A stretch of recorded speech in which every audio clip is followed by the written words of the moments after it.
So it's been a long NBA season. Some teams have surprised, others have disappointed, and in the midst of all that, there's only 4 teams left. It's the conference finals. And while I should probably show you what's going on in the East and the West, I'm not going to do that because I don't feel like it. So let's look at the Western Conference Finals. On one side, we have the Oklahoma City Thunder, a team who pretty much everybody believed that they could get to this point when the year started. Led by the two-headed monster of Kevin Durant and Russell Westbrook, it's safe to say that they intimidate about 99% of the league with their just unstoppable talents on offense and also their gritty defense. OKC, no surprises, they're here. The opponent, however, the Denver Nuggets, listen, I was just speaking a second ago about surprises and disappointments. Pretty much the entire Western Conference disappointed, and as a result, we won 50 games, and we're the frickin' 1 seed. Now we're led by star player Emmanuel Mudiay, who seems like he could be a top 10 player in this league for a long time. And we have a multitude of athletes/defenders who can also hit the 3-ball, guys like Gary Harris and Justin Anderson and KJ McDaniel as his offense has grown, as well as veteran scorers like Danilo Gallinari. But let's be real, we have a friggin' rookie as our center. And yeah, Thon Maker is a defensive guru, but the fact that we're here is just a little weird. But regardless, we have the opportunity to enter the NBA Finals, but we gotta go through OKC to do it. And the matchup of this series is probably Mudiay versus Westbrook. Of course, we've seen Mudiay go through pretty much every single point guard in his path for a while. Tony Parker had no chance, and he got the better of Chris Paul. But we saw that with Kawhi Leonard defending him, it definitely made a difference. So if Westbrook brings that intensity at that point guard matchup, as for Kevin Durant, there's no answer for Kevin Durant. The best thing you can do against OKC is just survive the fact that KD and Westbrook is pretty much the best 1-2 punch since LeBron James and Dwayne Wade before D-Wade got hurt. So we definitely have our work cut out for us. And in the very first play of the game, I want to show you how I got really terrified for a minute. Look how quickly OKC moves here. Bazemore already shoots the 3, Cantor gets the rebound, and I'm thinking, oh god, is this going to be a blowout? Because you know how 2K can behave sometimes where the game just moves so quickly for the CPU, you're just helpless. But remember that Enes Kanter pick and roll? I already go to it there, and he can't defend that. Westbrook's working on the baseline. Ibaka, shout out to him. And Kanter, who already has a basket. I went against him on defense, and then he went to the free throw line. Is he the star player of OKC? I'm pretty sure it's Durant and Westbrook, but they haven't really made appearances just yet. Mudiay inside. Westbrook didn't do the best job defending him on that one. San Antonio started to figure out how to defend that pick and roll once Kawhi Leonard went on Mudiay. I think Westbrook's going to have to really get up on him on defense. That's the best way he's going to be able to go at that. And then, what's OKC doing on this play? They're just kind of walking around. Uh-oh, y'all left Durant.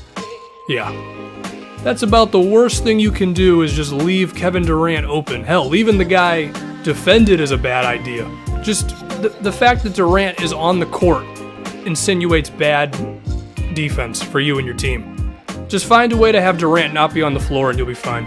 At the end of the first 5-point game, remember when we were down 5 against San Antonio in game 6 or game 7?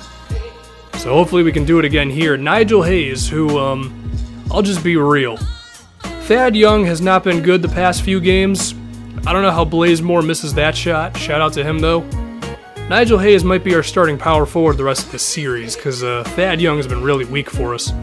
Speaking of Nigel Hayes, he finds himself on Westbrook, just bully him. Bully him, give him a drop step. I don't know why Nurkic ran into the paint right there. In fact, I don't know why that happened so much in 2K anyway, but it's whatever, we still scored. Nigel Hayes in the pick and roll again, and I don't know if this shot should have gone in, but it did, I'm not complaining. 3-point game, and that was Durant in the post. They decided not to go to him. Actually, it was Ibaka, so maybe Westbrook's shot made sense. Not every Westbrook shot makes sense, but I guess that one did. They didn't defend Moutier. Now it's a 6-point lead. And that lead that OKC had, well, I guess we came back on, it's safe to say. Come on, Thad Young, I need you to play defense on Durant. Well, let's be real. That guy could just shoot it from anywhere, it's going to drop. He already has 12 points, and then he's just kind of trolling Gallinari here, goes back and forth, and hits a layup over 2 of our guys. And so now we're down 1 point. We had a nice run there, but Durant's a cheat code. Durant iceberg slim, if you will. But you know what's interesting is the way OKC defends this pick and roll. They just double-team Moutier. I don't think San Antonio ever did that. Now, granted, they had Kawhi Leonard, but if that's the way OKC is going to attack that pick and roll, I guess it's something I have to react to. It might be the best way to go about it, to be honest. And then what the hell is this shot by Durant? He just went through 2 guys on like some Dwayne Wade split in the defense mess, and then the dude hits a reverse layup? That's just disrespectful. Now I'm trying to score in the post with Thon. Yeah, that wasn't the best looking shot. Maybe you could have bodied up Ibaka a bit more. Westbrook, OKC, they're not going to go away, man. They've had the lead, we took it, now they're going to take the lead back. This is just fun, you know? And then I challenge Cantor at the rim, which means I score 2 points. Seriously, Enes Kanter is like the worst defensive big man in some time, okay? He's carrying on that Sean Bradley title. But unfortunately for Kanter, I'm pretty sure Bradley still blocked like 3 shots a game. Who's that? Mitch McGary? He missed that shot. I mean, listen, man. You're looking like me when I played basketball in middle school. If you can't make that shot, it might be better for you to just not be on the court. Let's be honest here.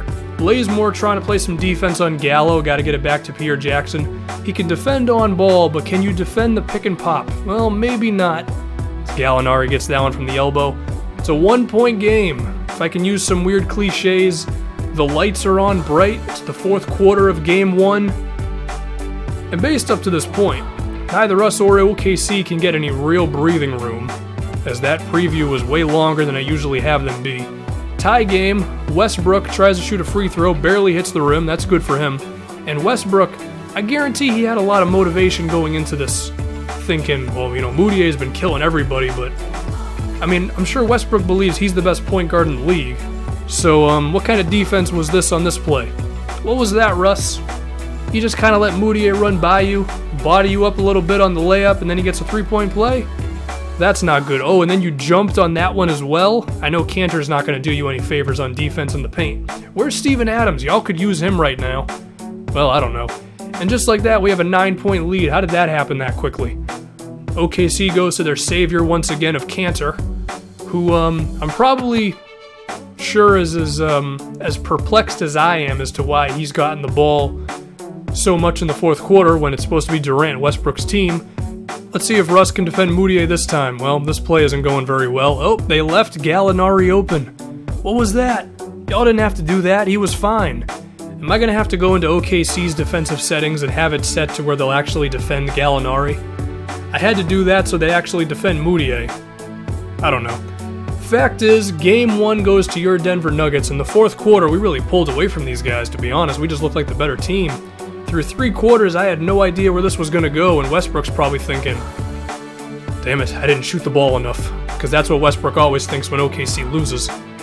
Moutier continued his reign of terror. Gallinari had himself a good game. Nigel Hayes was much better than Thad Young, but OKC, Durant and Westbrook, I couldn't really deal with them, but the rest of the roster, and yeah, it was an interesting game 1. I think game 2, I'd like to see OKC be a bit more aggressive in that 4th quarter.